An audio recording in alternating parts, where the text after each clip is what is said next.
তৃণমূলে বিজয় উল্লাসের বলি হতে হয়েছিল ছোট্ট তামান্নাকে। আজ তার বাড়িতেই যাচ্ছে এনসিডব্লিউ। আজ নদিয়ার কালীগঞ্জ যাচ্ছে এনসিডব্লিউ। তামান্নার মার সঙ্গে কথা বলবেন অর্চনা মজুমদার। ছোট্ট তামান্নার বিচারের দাবিতে সরব তামান্নার মা সাবিনা ইয়াসমিন। আগেই অর্চনা মজুমদার জানিয়েছেন যে মায়ের মুখে সমস্তটাই জানতে চান, কারণ যেভাবে বোমার আঘাতে বারবার এই বাংলার মায়েদের কোল খালি হচ্ছে। পলাশ রয়েছেন এই মুহূর্তে আমাদের সঙ্গে। পলাশ, তাহলে আজকে নদিয়ার কালীগঞ্জ যাচ্ছে এনসিডব্লিউ, পরিবারের সঙ্গে কথা বলতে চান অর্চনা মজুমদার, পরিষ্কার বলেছেন তিনি। কি ছবি এখন সেখানকার?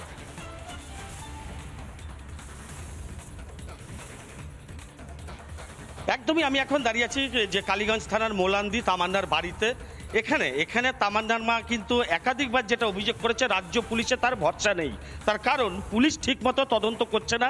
আজকে 15 দিন হয়ে গেল, এখনো পর্যন্ত কিন্তু মূল অভিযুক্তদের কিন্তু গ্রেপ্তার করতে পারেনি কালীগঞ্জ থানার পুলিশ।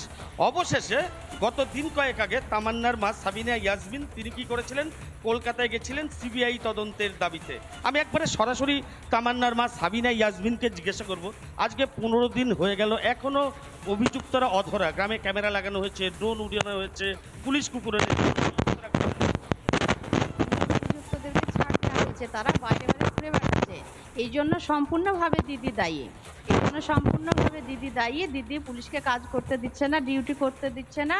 তো বাধ্য করছেন মমতা দি অন্য কিছু আমাকে অনশনে বসার বাধ্য করছেন। আমার সহ পরিবার মিলে আমাকে অনশনে বসার জন্য দিদি বাধ্য করছে। দিদি এখন পর্যন্ত কোথায়? তামান্নার খুনিরা সে বিচার যে কবে হবে? আমার যে মনে হয়, আমার এমনই মনে হচ্ছে আমি মা, হয়তো আমি কাঁদতে কাঁদতে আমার চোখের পানি শেষ হয়ে যাবে, আমি কাঁদতে কাঁদতে শেষ হয়ে যাব। আমার মেয়ের কোনো খুনের বিচার হবে না। আমার যে ছোট্ট ফুটফুটি মেয়েটা গুটি গুটি পায়ে পায়ে এসে মা মা মা মা করে ডাকতো, সেই মেয়েকে আমি হারিয়েছি। তো আমি শোকে কাতরে বসে আমি অপেক্ষা করছি কবে আর 5টা বাচ্চার ক্ষতি না হয়, এই দুষ্কৃতী গুন্ডাদেরকে সমাজ থেকে সরানোর। কিন্তু দিদি মমতা দি বসে আছেন, কি কোনো স্টেপ নিচ্ছেন না, পুলিশদেরকে অনুমতি দিচ্ছেন না যে বাকি আসামিরা কোথায়, ওনাদেরকে নিয়ে এসে তাড়াতাড়ি দ্রুত বিচার শুরু করার উপযুক্ত আদেশ উনি করছেন না।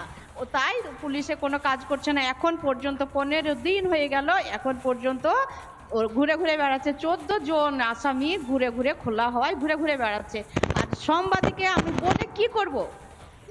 সাংবাদিকদের তো একটা আছে যে ওনারা, আমি ওদেরকে বলছি এই কারণে যে এই যে এখানকার যে নবনির্বাচিত প্রার্থী আলিফা আহমেদ এখনো পর্যন্ত আপনার বাড়িতে আসেনি, কতটা ক্ষোভ আপনার?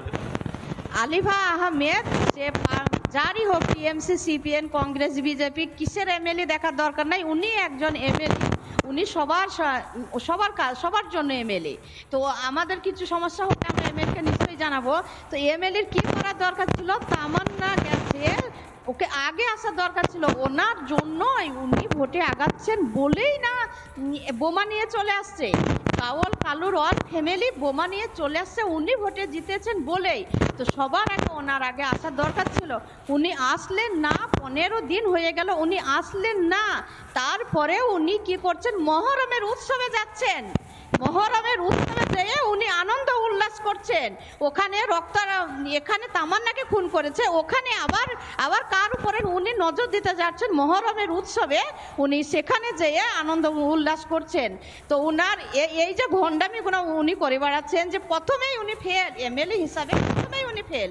যে তামান্নার সঠিকভাবে তামান্নার বিচার উনি চাইছেন না, করতে চাইছেন না, করতে পারবেন, করতে চাইছেন না, প্রথমেই উনি ফেল। তো উনি এমএলএ হয়ে আর কি করবেন? আর এখন পর্যন্ত ওনার আসার, তামান্নার মায়ের সামনে যে এত কোথায় কোথায় থেকে কোনো পার্টি, আপনার তো আদালতে 164 হচ্ছে, বোঝা যাচ্ছে শাসকের বিরুদ্ধে কিন্তু এখনো পর্যন্ত ক্ষোভ রয়েছে, আর হবে নাই বা কারণ অভিযুক্তরা এখনো পর্যন্ত অধরা।